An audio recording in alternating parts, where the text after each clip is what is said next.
Hey guys, welcome back to my channel. My name is Kristen. Welcome if this is your first time stopping by. I am so excited to do this video because this is going to be a roundup of all 30 books that I had to read on my 30 before 30 list, and I have them in an order of least favorite to favorite out of those 30. Now these are the majority of the books that I have read so far this year. I also did read some last year, and I've also read other books that aren't on this list this year, so these aren't just all of the books, and it's not like a full wrap-up of half my year so far. But I really want to share my thoughts on these because these were all very highly anticipated and what I thought were going to be 5-star reads. And I don't have any like 2 stars or DNFs, but I do have some 3 stars, and we are going to work from bottom to top. So if this is something that sounds like an exciting idea to watch, then please keep on watching. So we are going to start with my bottom reads. Now that does not mean that they were bad in any way, shape, or form. They just weren't for me. And these were books that I really was highly anticipating, really hoping for a 5-star. And my first one is 4 Aunties and a Wedding. And this is heartbreaking to me because I was so excited to read this one, especially I loved the first one, and I loved Vera Wong's Unsolicited Advice for Murderers, which was my top book of last year, so I had high hopes for this. Now I know there is a third one. I am going to read it still because I want to continue, but this was my least favorite from her so far, but this one was my bottom of my 30 before 30. My next one has to be Assistant to the Villain. I had such high hopes for this, and I did end up listening to it on audio, and I just have like a couple of issues with it. There was nothing horrible about it. It just wasn't as much of a, I don't know. I just didn't get a lot of feeling out of it. It felt kind of very like clinical in some ways. It just wasn't for me. It wasn't bad. I am going to read the next one. I did rate this 3 stars. It just wasn't my favorite out of my 30 that I wanted to read. The next one kind of breaks my heart because I really love translated fiction. And so when I found out about this whole series, and I am going to continue reading them, I thought that every single story was going to make me cry. And it just wasn't that, and I kind of was looking for that at the time of reading. So this is Before the Coffee Gets Cold by Toshikazu Kawaguchi. Now this one of the stories did make me cry, but some of them just didn't really hit as hard, and I was kind of hoping for a little bit more than that. So it just let me down a little bit, and I ended up giving this a 3.5 star, I believe. So just a little bit low. Now we're moving into our 4-star reads that I really enjoyed, but maybe just weren't a favorite. And my lowest one on that is A Holly Jolly Ever After by Julie Murphy and Sierra Simone. I read the one from last year, and last year I gave a 3-star. This one had a little bit more story and a little bit more love in the pages. I feel like it really developed more. So this one did get a higher star rating than the previous one in the series. There is a third one coming out, I believe, this Christmas, so I will be reading that. But this one is still not like a 5-star read, but I did enjoy it a lot better than the first one, and I love plus-size representation in books. Moving on to a different genre, we are going to talk about A Curious Beginning by Deanna Raybourn. I have heard so much about this series. I know there's like 9 or 10 books. I have been collecting this series just because I knew it was a cozy mystery series that I knew I would love. I love historical, cozy mysteries, and this has no wrongdoing in it. There's nothing wrong with it. It was just a very good beginning to a series. It was a very good way to kick off the series, share a little bit about our main characters, and get us to kind of get involved in these characters' lives. But other than that, it didn't really do much for me. So I did give it a solid 4 stars. The writing was great. The narration was great. I just didn't connect with the story as much, but I believe that they are just going to get better and better. And because this is the first in the series, I'm excited to continue. Next is another one that I was really hoping to love, another cozy fantasy, and this was Legends and Lattes. I had heard such great things about this. Everybody was rating it 5 stars. I love cozy fantasy, cozy mysteries. That is like, besides romance, those 2 are my favorite genres. So I had really high hopes for this, and it didn't necessarily disappoint. I just think it was a little bit short. I kind of wish I had a little bit more information into this world, a little bit more story. I liked that it was very low stakes, but still had some action in it, some mystery and like fantastical elements and all of that, but it just wasn't exactly what I was hoping for, so I just hit it down a notch and gave it 4 stars. Now we're going into some romances, and the first one would be The Rebel King by Kennedy Ryan. Kennedy Ryan is one of my favorite romance authors. I think she does an amazing job at researching her characters and really digging into those deeper issues that are not always talked about in rom-coms or other kind of contemporary romances. This one and this series really does hit hard. It talks a lot about politics, and that is one of the reasons that I dinged it. Very high stakes in this in the beginning, a little bit crazy and out there. It does bring it back to a good point, but there was so much jargon about political stances and political positioning and campaigning, and it just wasn't my vibe. So I did give this 4 stars, but it did get 4 stars still because of that great writing that Kennedy Ryan produces. Going back to another winter romance, Love Light Farms by B.K. Borson got a 4 star from me. I did end up listening to this, I believe, on audio, and there was nothing necessarily wrong with it. I just felt like the romance was kind of unrealistic, and I just felt like there wasn't a lot of connection. It just kind of like went from one point to another point and completely jumped over a ton of stuff in between. I just didn't feel super connected to the characters. I know there are 3 other books in this series, so I am excited to read those other 3 and follow the stories of those. The writing was still very, very good. It just wasn't my favorite romance and love story. Next, we are going to my first ever dark romance, and that is Hooked by Emily McIntyre. Wow, this is so dark. It is so bloody. It is so ridiculous and out there, but in the best way. I really did enjoy it. I know I am going to love the rest of the series. Peter Pan is like one of my least favorite Disney stories. I know it's very classic. It's just not one of my favorites. So going into this, I was like, okay, the concept is very cool. It's unique. I'm hoping I'll love it. The writing was so good and engaging. I really enjoyed it. It just wasn't like my absolute favorite story, but again, it's a dark romance. This was my first time reading dark romance, so I didn't really know how I was going to respond, and I think overall it went pretty well. So this one got a 4 star for me. The last one in this pile is a sci-fi, and it is The World Gives Way by Marissa Levian. I don't know if this author has written any other books since this one. I did end up listening to this one on audio as well.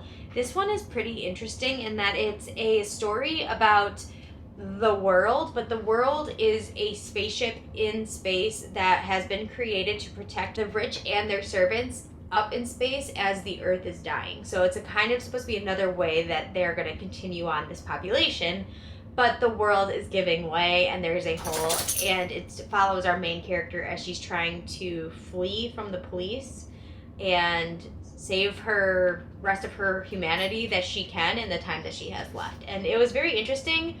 I felt like there could have been a little bit more depth, but it was really good. Let's move on to my next stack. Now, this next one was very disappointing for me. I still give it 4 stars because I did enjoy it, but I just felt like I didn't really like the main male character. I just felt like he was very, too aggressive.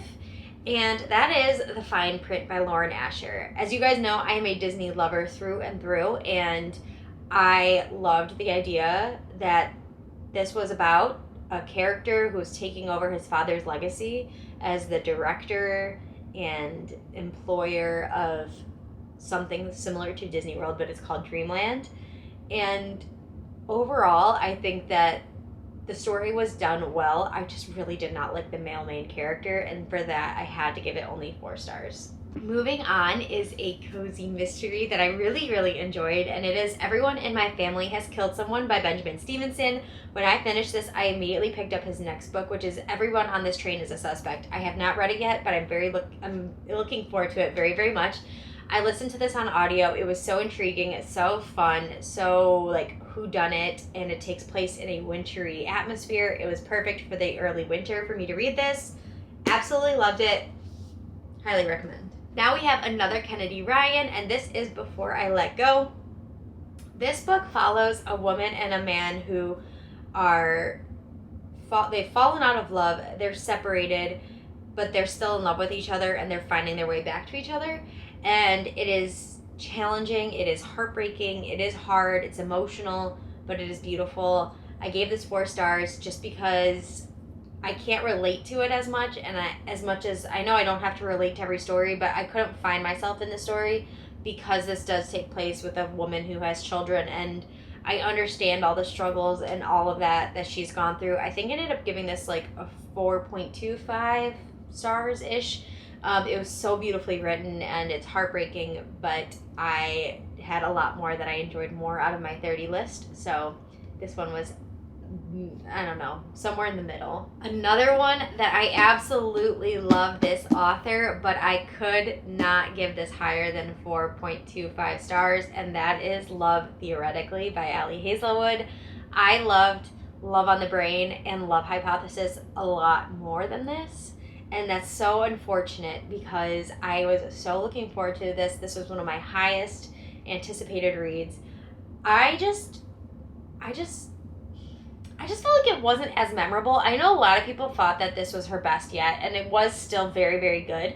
I just liked those other two a lot more, and I think I loved the cheesiness of the other two a lot more, so this one just kind of just wasn't exactly what I expected, and so that's why I had to knock it down a little, and I couldn't give it a 5-star just because I felt like something was missing. Going to a thick book that intimidated me for so long, Things We Hide from the Light by Lucy Score. This is the second in the Knock 'Em Out series, and I actually enjoyed this a lot more than I thought. The first Knock 'Em Out book, which is, what is it? Things We Never Got Over, I think. I liked that story a lot. I think at the time I rated it 5 stars. Looking back on it now, I would probably give it 4 stars. I liked this one. There was a lot more like action in it, which was really fun, and a lot more emotion and tragedy as well. I just think that these books never need to be this long, and I think that's kind of why I knock it down a point every time, just because as much as I love her writing, and it's very rom-com-y and perfect in every way, like the writing and the characters and the development, it just feels so long. Like it just needs to be cut down 200 pages. I'm so sorry, but I just feel like no book ever needs to be this long if it's a romance. Moving on to a surprise book that really got me, Kiss the Girl by Zoraida Cordova. This is a retelling of Little Mermaid in modern day, and I really enjoyed this. I read If the Shoe Fits by Julie Murphy, which was a story about Cinderella.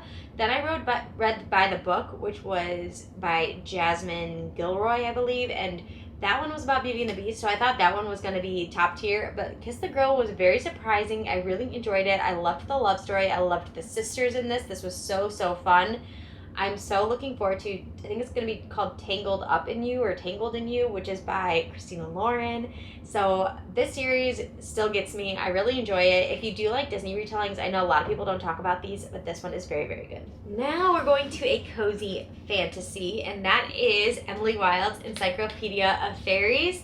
This one I read as a buddy read, and it was so good. It just felt so cozy. I read it in the winter time. It felt perfect for the beginning of the year when I was all cuddled up in blankets. It's just that perfect kind of read. I really loved the whimsy and the fantastical elements. It was so fun. I cannot wait to read Map of the Otherlands, and I believe there's going to be a third one coming out this year. So good. Now you're just going to hear a lot of me saying so good because I loved all of these, but the next one is another very highly anticipated read. I love this author to pieces. I love everything she writes, and this is Archer's Voice by Mia Sheridan. Now, I did only give this 4.25 stars, specifically because I could not fully connect to the love story. While sometimes you feel like you're in that love story, you feel like you are in the story itself, you're in that love, I felt like I was watching the love through a window instead of being engulfed in the feelings and the emotions. So I just felt like it was lacking a little bit, but not too much. It was not a 5-star feeling book for me, but I did really love it. And our last one in this stack is another book that everybody talks about this series and this author, and it is Flawless by Elsie Silver, my first ever cowboy romance. And let me tell you, this is good. I really enjoyed it. The romance, the heat, the spice, everything about this, perfect. Loved it. I don't like the main characters that much, and I'm hoping that I like the other main characters, like in the rest of the series, a little bit more, because this sat at a 4.5 star for me. It was very, very good, very well written. I cannot wait to read more from this series, but it just was not my 5-star feeling, but it was very, very good. Starting with a big one, and I know this is gonna upset some people. Love in Other Words by Christina Lauren was a 4.5 star. It was not a 5-star for me. I really, really enjoyed it. The love story is a perfect like blueprint for a friends to lovers romance, and it was beautiful. The emotion was so strong. I loved their past love story so much more than present day. I just felt like the present day was not giving what it needed to give for me. And I think that's kind of why I didn't hit that 5-star mark for me. I just felt like there was a little bit of a disconnect in present day. And I understand why there was a disconnect because of we're doing past and present, but maybe I'm just not a past and present, you know, or jump dual timeline person. But I loved the past so much, so beautiful. Loved the story. Moving on to another Christina Lauren. I didn't do this on purpose, but The Soulmate Equation was my first 5-star out of my 30 before 30. This book really surprised me a lot. I actually listened to it on audio. I don't know if it made it better or worse, but I really liked this, and I loved the idea of it. It was just so unique having, you know, this application that connected these two individuals, but the true love was there, even with a little bit of upset and, you know, confusion and, you know, like a little bit of hesitation. It was so beautiful. I really liked this story. If you are a little hesitant about this one, I really think you should pick it up. It's really good. As you guys know, this was an intimidating read for me. I did end up giving it 5 stars. I did listen to it on audio. A Court of Mist and Fury. I know so many people love this book. I know this is the book that we get introduced to Valaris.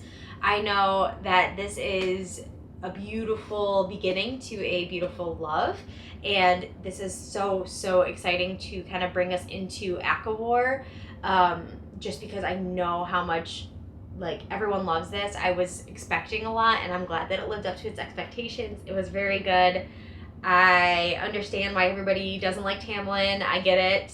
But I also feel for Tamlin, and I don't know if that's going to change over time. But at this point in the series, I feel like I understand that the reason, like, I know the reasons he did what he did, and I know what happened. I understand both point of views. I understand who's at fault and who's not, but still so beautiful. Love this, love this, love this. Next is a big favorite of mine, and that will be Wildfire by Hannah Grace. You guys know how much I loved Icebreaker. This one lived up to the hype for me. Russ and Aurora were beautiful. I loved this. It felt like I was sitting in the camp with them. I felt like I was in the outdoor area, in the tents, in the cabins, by the fire, by the water.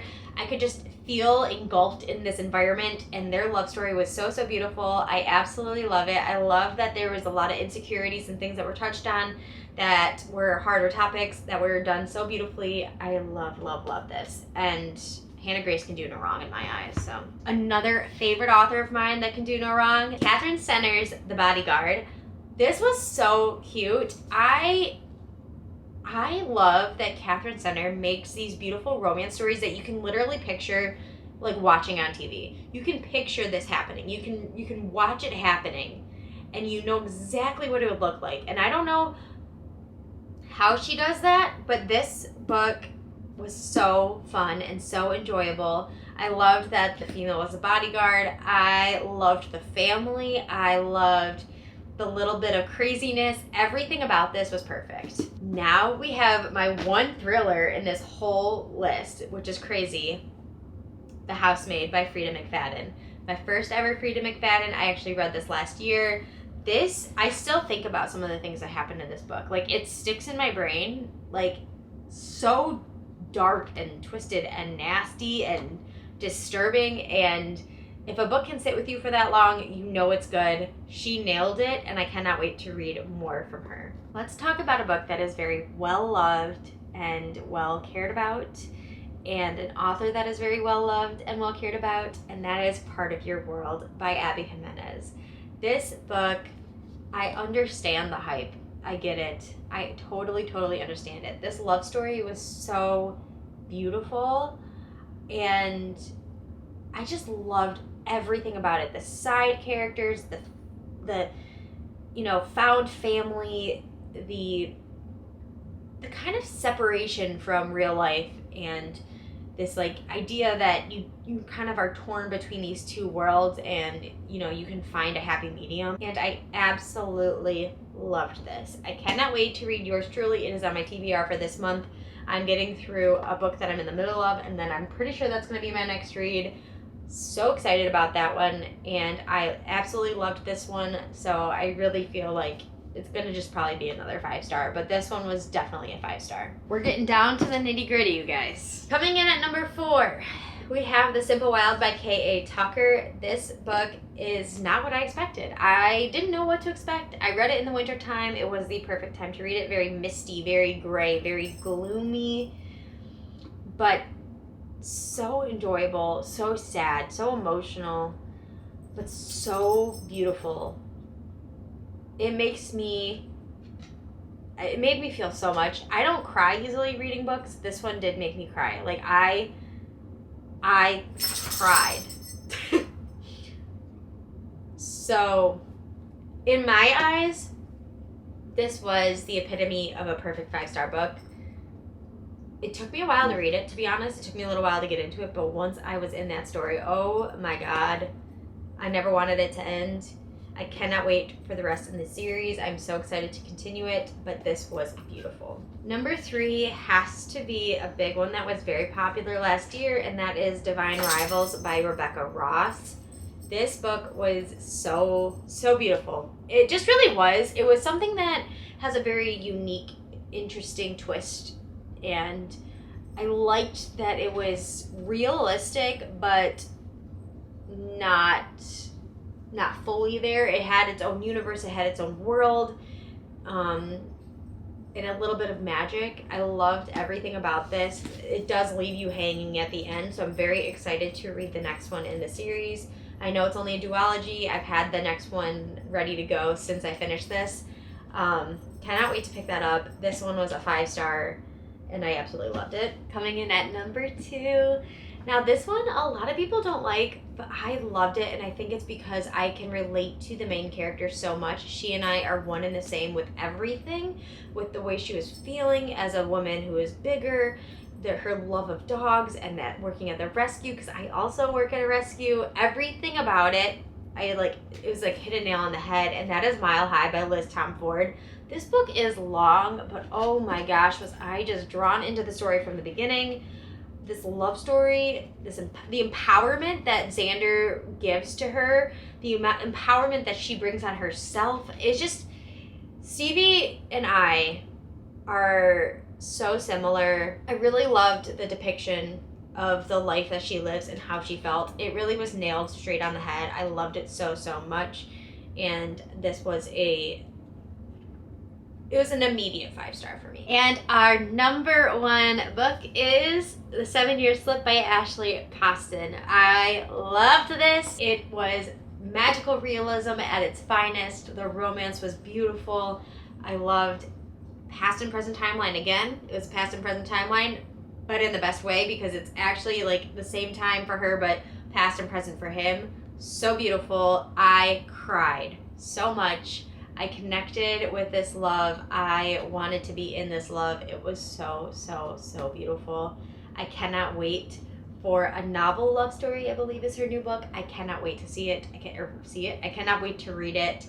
That is an anticipated read for me for this year, but this one was so good, and now I understand the hype, you guys. This one was my top read of 30 before 30, and I think it'll always have my heart. So that is my entire list from 30 to 1 of my 30 before 30. I hope you guys enjoyed this. I know this was a video that I really want to not even put out for you guys, but more like for myself. I'm gonna look back on this and see, you know, what did I love about all these books that I read, and I hope that you guys enjoyed watching this, because I think it's always fun to really reflect on what we read and kind of try to reconnect with how we felt during those stories and those books. And you know, it kind of helps you also gear and switch your type of books that you like to read. And these ones really did change my perspective a lot in a lot of different ways. So I really loved these. Anyway, I hope you guys enjoyed. If you'd like to, please hit that subscribe button down below and join my family here on YouTube. I would love to have you. And without further ado, I will see you in my next video.